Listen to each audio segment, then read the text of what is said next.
We've met before. Yes. Nice to see you. How are you? Yes, it's great. Oh, God, what a crowd. Yeah, Hi. Rod, how you How doing? many of you are there? Not too many. You know, we're traveling light today. Okay. Yeah, how long have you lived on this street? 54 years. I bought it 54 in years. 52. Oh, wow. I first noticed Tony Benn on a British television show debating a newly proposed tax on university tuition. The idea you tax people because you're educated, you tax them because they're rich. If my doctor made £1 million, and it's absolutely ludicrous. And you see students give up 3 years of work. Well, they might be earning money, perhaps on skilled wages, they go. And then they end up with a debt of £12,500 under the present system. They marry another student, which I did, that's £25,000. Then you take out a mortgage, you start life with a debt of £70,000. And every employer would love to employ someone with a debt of £70,000 because they won't cause any trouble. Tony Benn is from a different era of politicians. After serving in the Second World War, he became a prominent member of the Labour Party. People were hungry for new ideas, and at the age of 25, he was elected to Parliament. Always a champion of the working class, he backed labor unions and encouraged political action through non-violent means. And unlike most of Parliament, he publicly supported Sinn Féin and the reunification of Ireland. Tony has based his long career on sticking to his beliefs and not changing them to garner votes. Ministers have lied and lied and lied about the mining industry. He has now retired from Parliament so that, in his own words, he can devote more time to politics. Well, that's my miner's lamps, which are the sort of Oscars, if you're in the Labour movement, to be given a miner's lamp.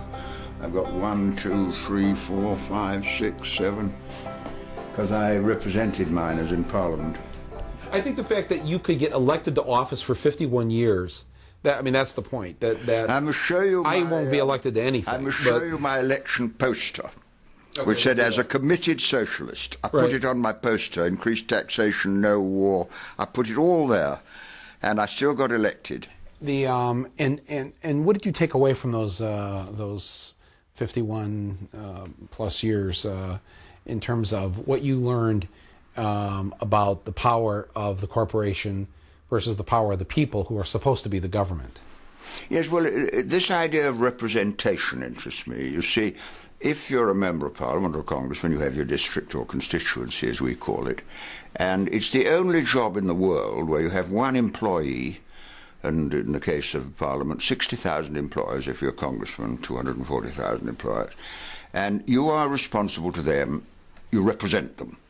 And what has happened recently, and I think it's something worth thinking about, the task of representation is to change the system to meet the needs of the people. But with the power of global capital now, instead of being represented, people are being managed. People are being changed to fit them into the system, instead of the system being changed to meet people's needs. And that's a huge transformation. I mean, the world is now run not by the American president or the British Prime Minister, the International Monetary Fund, the World Trade Organization, the multinational corporations have a far greater power than political leaders. And people sense this. And they become cynical and so on, and turnout in voting is low.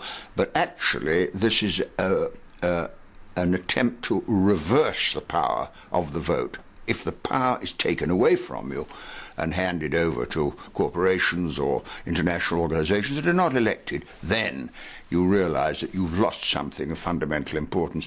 And I've participated in more elections than I can think of, and when I go into we call it a polling station, you call it a voting station, how do you call it? And an old lady comes in on crutches, and with a pencil she puts a cross on a bit of paper and puts it in a box, and with that cross she can destroy a government without killing anyone.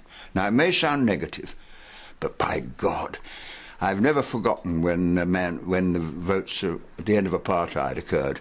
I was outside the South African embassy, and we had a little television set, and I saw people queuing up to vote, miles queuing, because they had the right to destroy governments and elect their own. I think democracy is a very, very radical idea. It's not accepted by communists, so Stalin didn't accept it. I don't think capitalists like it because it takes power from them and gives it to people who haven't got money. And that is a very dangerous idea indeed. I've never understood why we allow, for instance, a private insurance company, because they have to turn this profit, and they have a responsibility to their shareholders to do that. Yeah.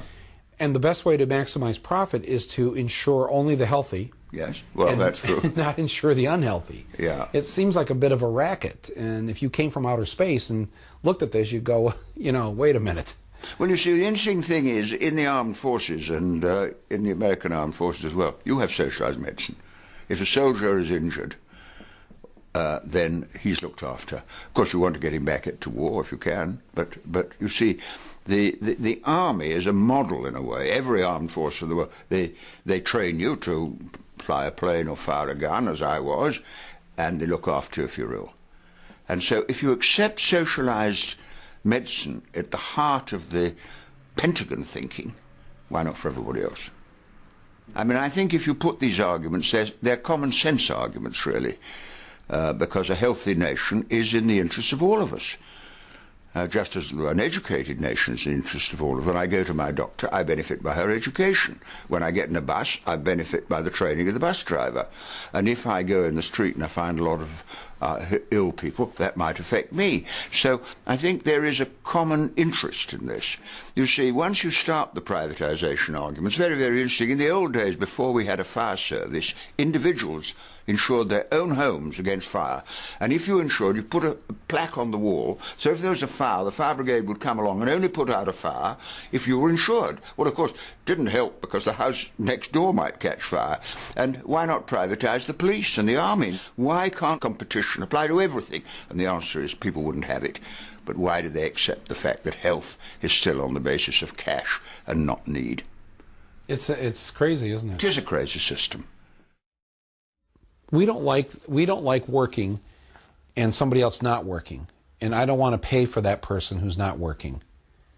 Or I'm healthy, why should I pay for somebody who's unhealthy? Well, that's an individualist view of the world.